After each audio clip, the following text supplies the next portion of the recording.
যাত্রাবাড়ির এই চৌরাস্তা দিয়ে কিন্তু 64টি জেলার মধ্যে 40টি জেলার লোকজন কিন্তু যাতায়াত করে। আমরা আবার উদ্যোগ নিয়েছি যাতে এই ঢাকা ফিরে আসার সময় মানুষ যাতে দোলাইপাড় চৌরাস্তায় যাতে আটকায় না যায়। নেত্রী বলেছে এটা তো আপনাদের দায়িত্ব, তো সেই দায়িত্বটাই আমরা ক্রমান্বয়ে পালন করে যাওয়ার চেষ্টা করছি। আশা করি আমরা মাননীয় প্রধানমন্ত্রী মুখ উজ্জ্বল করতে পারবো, দক্ষিণবঙ্গের মানুষ নির্বিঘ্নে ভোগান্তিহীনভাবে ঢাকা ফিরতে পারবে। সুপ্রিয় দর্শক, আপনাদেরকে যুক্ত করেছি রাজধানীর যাত্রাবাড়ির চৌরাস্তায়। যাত্রাবাড়ির চিত্র পুরোপুরি বদলে গিয়েছে, এখন আর যানজটে ভুগতে হয় না সাধারণ মানুষদের। আপনাদেরকে দেখাচ্ছি, দেখুন এইদিকে খালি অবস্থায় পড়ে রয়েছে, এইদিকেও দেখুন যানজট মুক্ত। কিন্তু আপনাদেরকে দেখাচ্ছি পুরো যাত্রাবাড়ির চৌরাস্তার চিত্র আপনাদেরকে দেখাচ্ছি। এইদিকে দেখুন, এখানেও কিন্তু আজকে যানজট নেই। ডিসি ওয়ারি ট্রাফিকের দিক নির্দেশনায় এবং ট্রাফিক পুলিশ কর্মকর্তাদের অক্লান্ত পরিশ্রমেই কিন্তু আজকে যাত্রাবাড়ি চৌরাস্তা যানজট মুক্ত হয়েছে।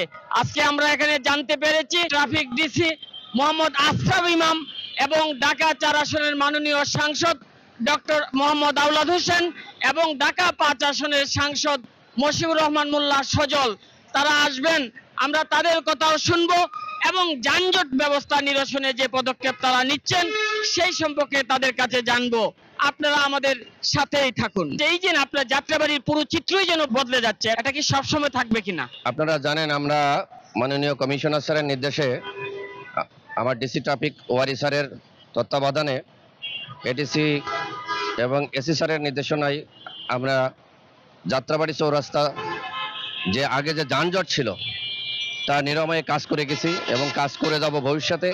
আর যে পরিস্থিতি আপনি দেখছেন এখন, এই পরিস্থিতি আমরা ধরে রাখার চেষ্টা করব। হ্যাঁ, ভালো, রাস্তার অবস্থা ভালো। জি না, কোনো জাম নেই। হ্যাঁ, একদম ফাঁকা, কোনো যানজট নেই, সুন্দরভাবে আসতে পারছি। না, কোনো যানজট নেই। না, যানজট পাইনি, যানজট পাইনি। রাস্তাঘাট খুবই সুন্দর, যানজট ছিল না।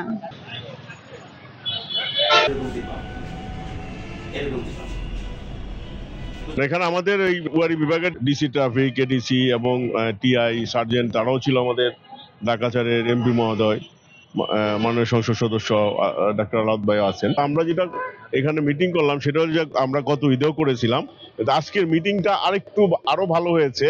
যে সেটা হলো শুধু নির্বিঘ্নে ঈদের পরে ঘরে ফিরবে তা না, এখানে যেন আমাদের এই যারা প্রশাসনিক দায়িত্ব পালন করছেন তাদের সাথে আমাদের যুবলীগ সহযোগী সংগঠন নেতৃবৃন্দরা থাকবে, তাতে করে এখানে যাতে করে যতটা সম্ভব একেবারে চলমান যানজট নিরসন করা যায় সেটা নিয়ে আমরা কথা বললাম। আশা করি আল্লাহর রহমতে আমরা আগামীকাল কাল থেকে এটার সুফল দেখতে পাবো, যে এখানে যাত্রাবাড়িতে যানজট তুলনামূলকভাবে আস্তে আস্তে কমে আসছে। কারণ এই যাত্রাবাড়ির এই চৌরাস্তা দিয়ে কিন্তু 64টি জেলার মধ্যে 40টি জেলার লোকজন কিন্তু যাতায়াত করে।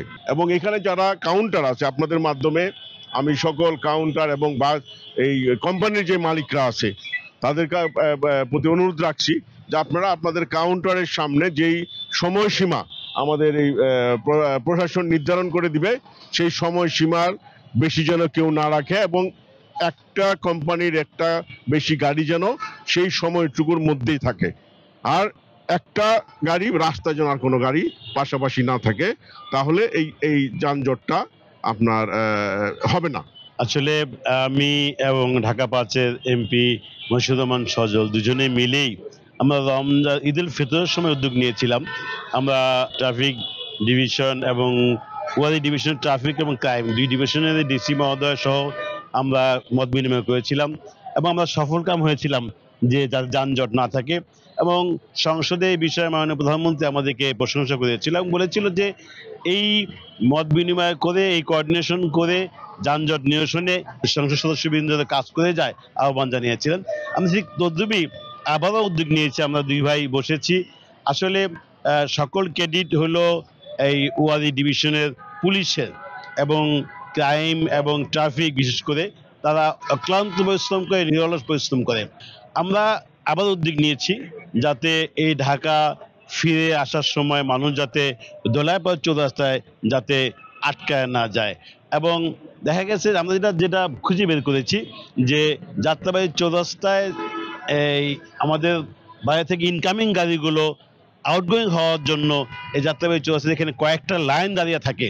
লাইন দাঁড়িয়ে থাকার কারণে ইনকামিং গাড়িগুলো তার জায়গায় আসতে পারে না, যার ফলে দোলাইপাড় থেকে যাত্রাবাড়ি পর্যন্ত ইনকামিং রাস্তাটা বন্ধ হয়ে যায়। আর বন্ধ হওয়ার কারণেই দোলাইপাড় চৌরাস্তা জামটা লাগে।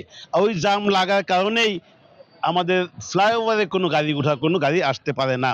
সেজন্য আমরা আজকে মিটিংয়ে আলোচনা করে যেটা সিদ্ধান্ত নিয়েছি, এমপি মহোদয় যেটা বললেন যে আওয়ামী লীগ, যুবলীগ, ছাত্রলীগ, আমাদের সংগঠনের নেতাকর্মীরাই আসলে মূলত আমাদের প্রাণ।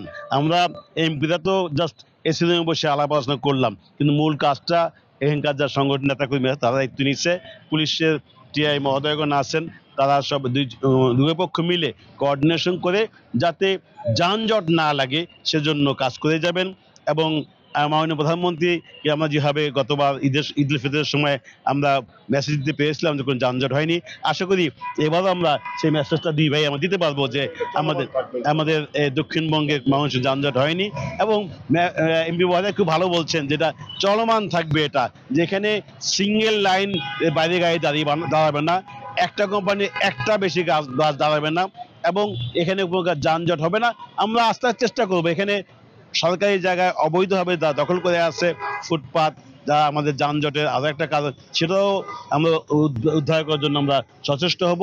সকলের সহযোগিতা নিয়েই আমরা কাজ করতে চাই। সরকারের রেপুটেশন ভালো হয়, কেউ যেন বলতে না পারে যে বাড়িতে ফেরার সময় যানজটে পড়েছিলাম দোলাইপাড় চৌরাস্তায় 2 ঘন্টা, এটা যেন শুনতে না হয়, সেজন্য আমরা কাজ করছি। মাননীয় প্রধানমন্ত্রীকে আমি প্রশ্ন করেছিলাম এবং সেখানেই বলেছি আমরা ঢাকা 5 এমপি সহ, তখন এমপি মহোদয় ছিলেন সংসদে, আমরা দুইজনে মিলে আমরা যৌথভাবে কাজ করেছি। মাননীয় প্রধানমন্ত্রী উত্তরে বলেছেন যে আগামীতেও যাতে আমরা এভাবে কোঅর্ডিনেশন করে কাজ করি, সেই জন্য উনি সেদিন বলেছিলেন। আমরা আসলে সেই কোঅর্ডিনেশন আমরা এখন চালিয়ে যাচ্ছি, এটা চলমান থাকবে ইনশাআল্লাহ। মাননীয় প্রধানমন্ত্রী শুধু প্রশংসা না, পাশাপাশি কিন্তু নির্দেশনা, মানে সে বলেছে এটা কিন্তু আমাদের দায়িত্বের কথাটা আবার মনে করিয়ে দিয়েছে। আমার সবচেয়ে ভালো লেগেছে সেই জায়গাটা, যে দায়িত্বের কথাটা মনে করিয়ে দেওয়া।